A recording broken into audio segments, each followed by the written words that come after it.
संत के द्वारा हमने सुना था, केवट के पूर्व जन्म की कई कथाएं हैं, लेकिन एक कथा मैंने सुनी थी। कुछ लोग कहते हैं कि केवट पूर्व जन्म में कच्छप था। भगवान नारायण क्षीर सागर में शयन कर रहे थे, लक्ष्मी जी चरण दबा रही थी, शेष भगवान छाया किए थे, कच्छप एक चरण तक ही आवा, वो भगवान के चरणों की ओर जाने लगा कच्छप। तो शेष जी ने फुफकार, शेष काय फुफकार भगावा। लक्ष्मी जी मुस्कुराई। भगवान विष्णु ने कहा कि अभी तो हम आराम से पड़े हैं, ये शेष फुफकार रहे हैं, इसलिए तुम चले जाओ, लेकिन हम तुम्हें वचन देते हैं कि जब तुम केवट बनोगे फिर ये कितनी फुफकार है तुम पर कोई असर नहीं होगा, तब हम पड़े नहीं होंगे, तब हम खड़े होंगे, तुम चरण धो लेना। ऐसा सुन। और एक कथा और सुनी थी।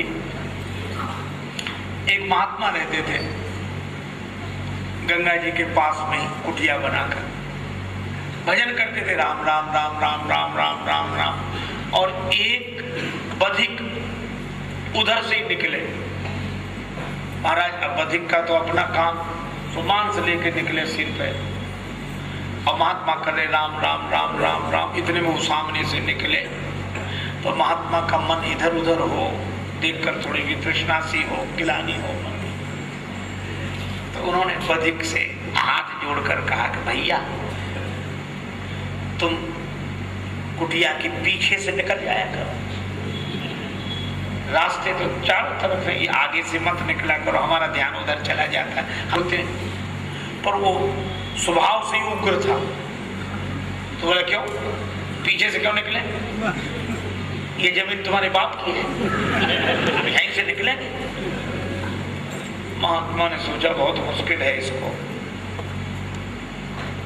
समझाना। तो महात्मा ने कहा अच्छा भैया तुम कुछ गाते हुए आया करो वहां से, ताकि हम कुटिया के भीतर चले जाया कर। सोलह तुम्हारे नौकर है जो तुम्हें सूचना दे कि हम आ रहे हैं, तुम अपना काम करो, हम अपना कर रहे हैं। महात्मा के मन में एक योजना बनी कि इसको किसी तरह चक्कर में डालो। मन कब कहां किसका कैसे क्या काम करने लगे कोई ठिकाना नहीं। महात्मा ने कहा कि तुम दूसरे दिन निकला, बुलाओ भैया बैठो बैठो बैठो। बिठाया, ये क्या करते हो तुम, और ये और कोई काम धंधा करते हो? हाँ जाल है मेरे पास, पक्षियों को फांसता हूं। महात्मा बोले तो हम तुम्हें बहुत पुरस्कार देंगे। 4 पैरों की चिड़िया थी, 4 पैरों की, गंगा जी के घाट पर सीढ़ियों पर, उसे पकड़ लाओ, तब समझे कि तुम जाल में पक्षियों को फंसा सकते हो। वो बोला जरूर। महात्मा बोले तब तुम जो कहोगे सो मैं मानूं। वो बोला कि मैं भी फंसा के ना दिखा दूं तो मैं भी ऐसा वैसा शिकारी नहीं। भेज दिया। अब महात्मा के मन में यह योजना थी कि उसने कहा कि अगर नहीं फांस पाया चिड़िया 4 पैरों की तो मैं प्राण दे दूंगा, चिता दूंगा।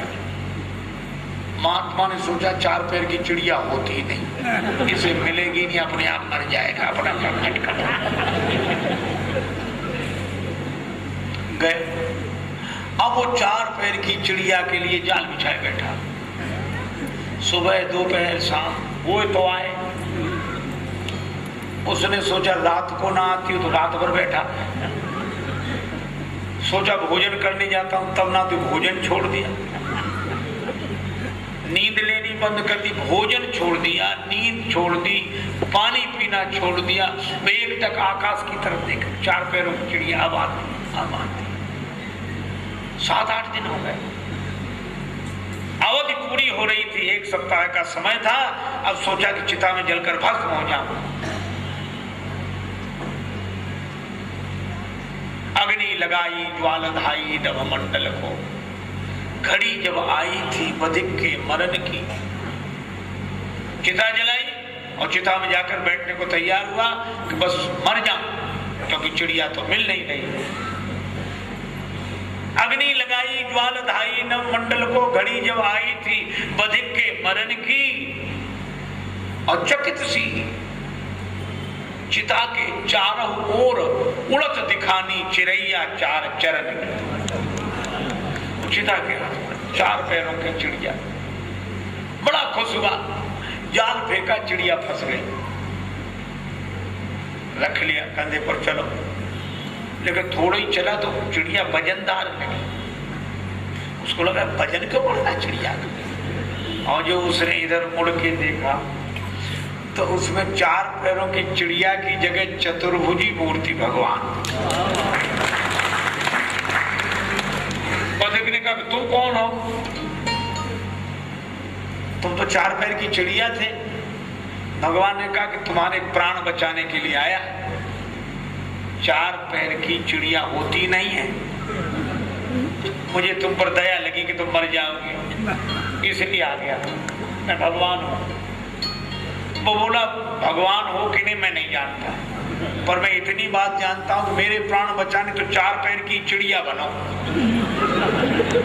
और महात्मा के पास चलो, फिर भले ही ऐसे बन जाना, कोई बात नहीं। भगवान बोले कि वह महात्मा को बड़ी गिलानी हुई और उस गिलानी में उन्होंने शरीर ही छोड़ दिया, वो है ही नहीं, इसलिए तुम हमें छोड़ो और तुम जाओ। बोला अच्छा, हमें विश्वास नहीं होता कि महात्मा मर गए। बोले गए वो तो। वो बोला तो मैं देखने जाऊं? बोले हाँ देख क्या? बोले मैं उधर जाऊं तुम इधर जाओ तो। नहीं नहीं, तुम विश्वास करो किसी तरह। अधिक बोला ऐसे विश्वास नहीं करूंगा तो मैं बांध देता हूं। भगवान को बांध दिया पेड़ से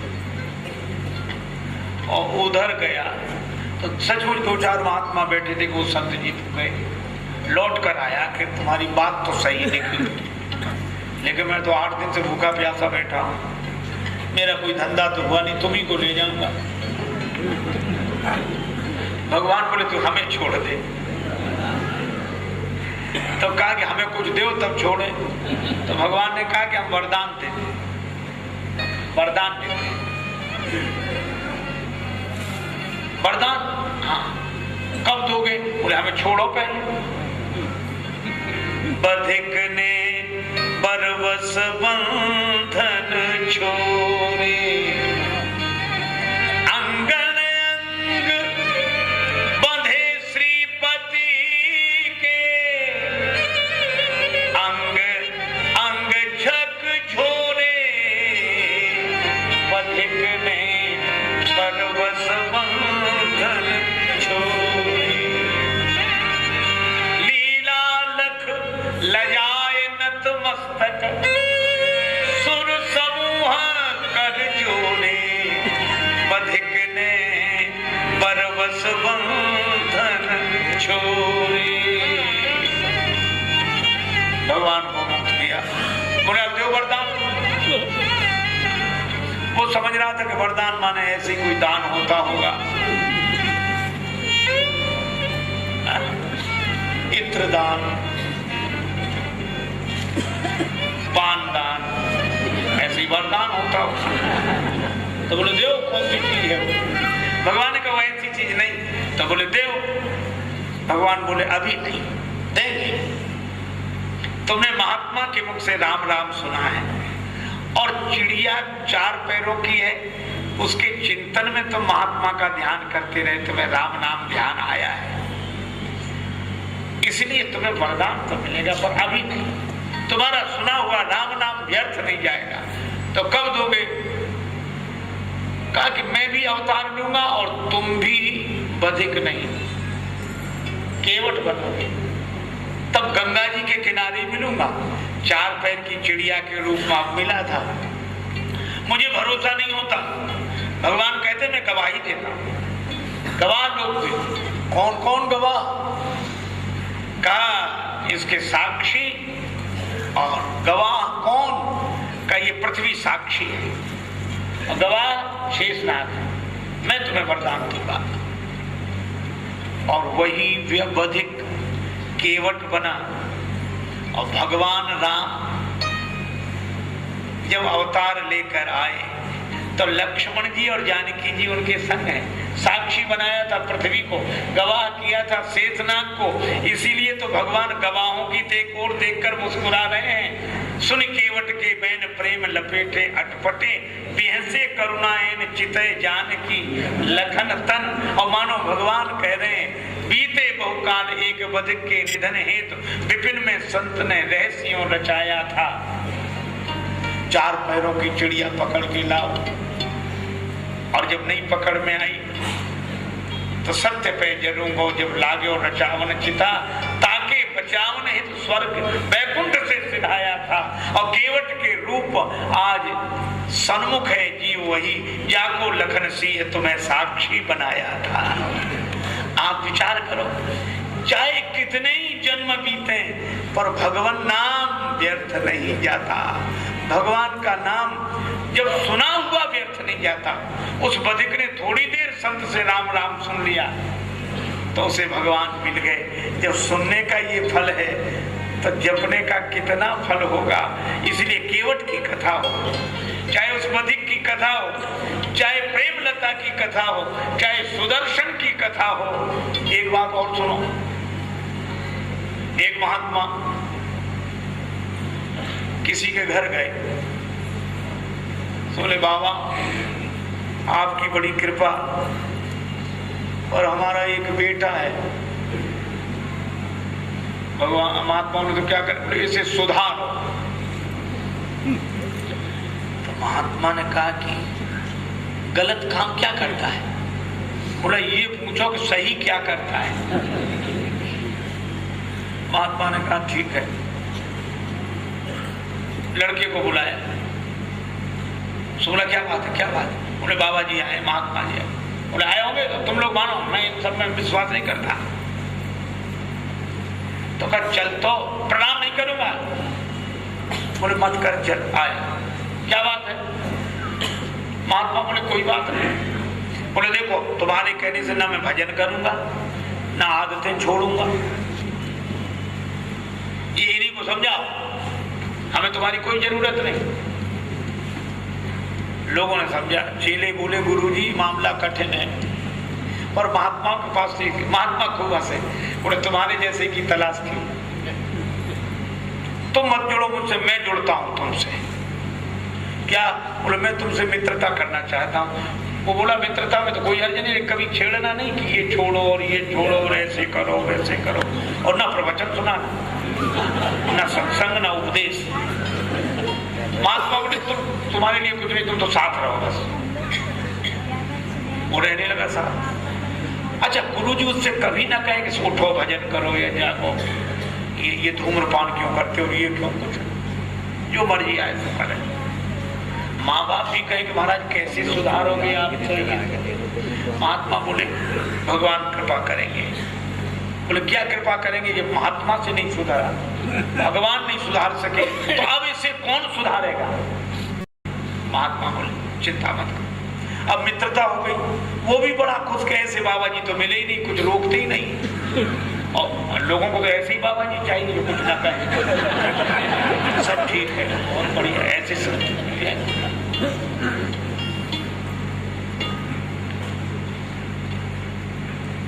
एक सज्जन मेरे पास आए, बोले हमें एक महात्मा बड़े अच्छे लगते हैं। क्यों क्यों अच्छे लगते हैं? बोले वो पाँव नहीं छुलाते।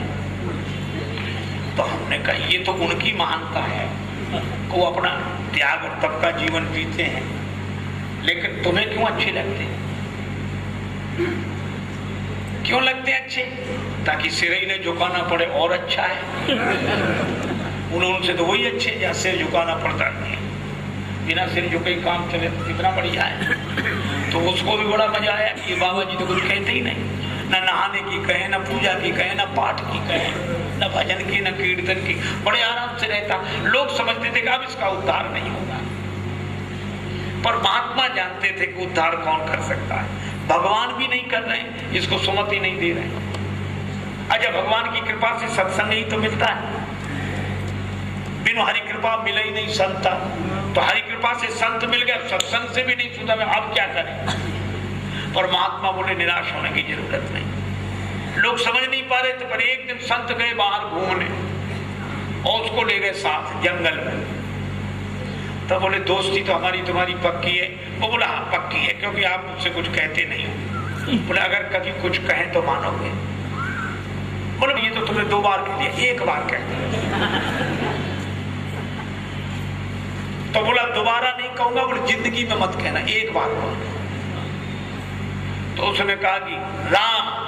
महात्मा बोले बस बन गया काम, अब कुछ नहीं करना। अब जीने का एक बार इससे क्या काम बन गया। महात्मा ने कहा तो मित्रता के नाते एक बात और याद रखना। क्या? तुमने 1 बार राम कहा है, बस ये काफी है।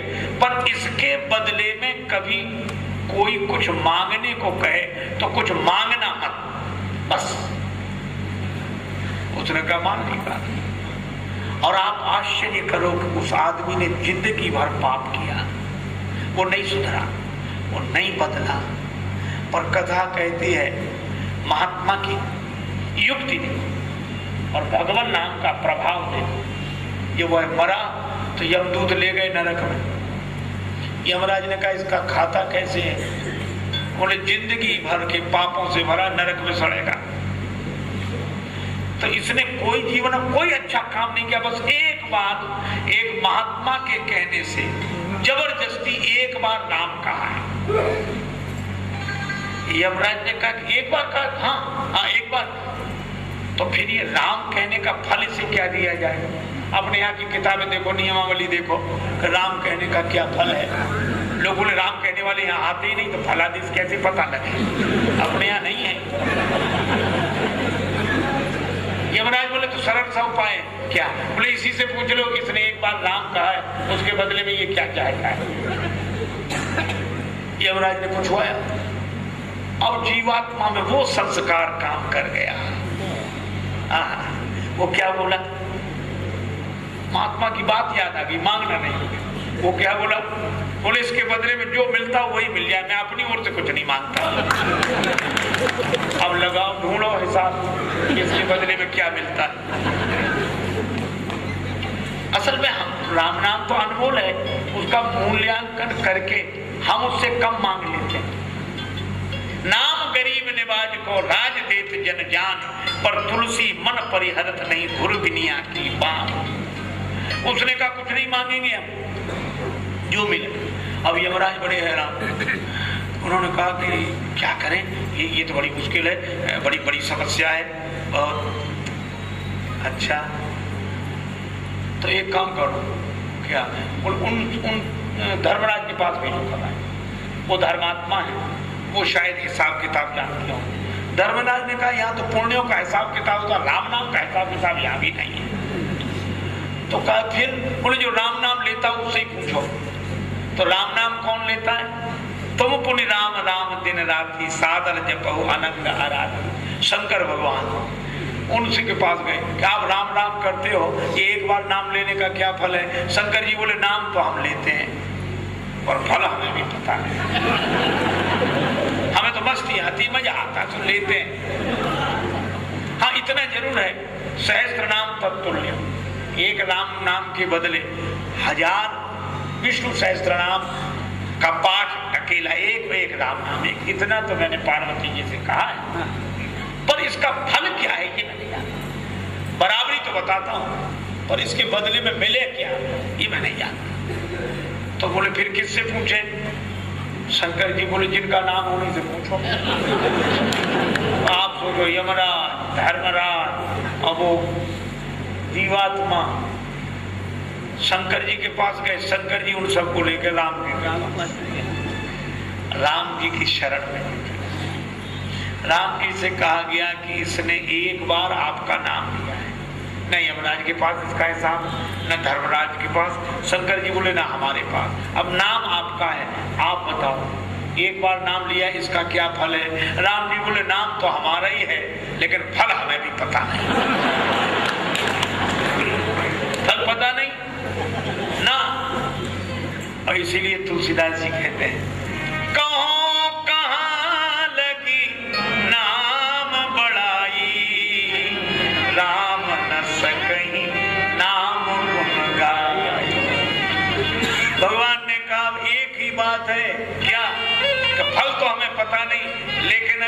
हमारे पास आ गया है तो तुम सब लौट जाओ, इसको हमारे ही पास रहने दो, यही इसका फल है।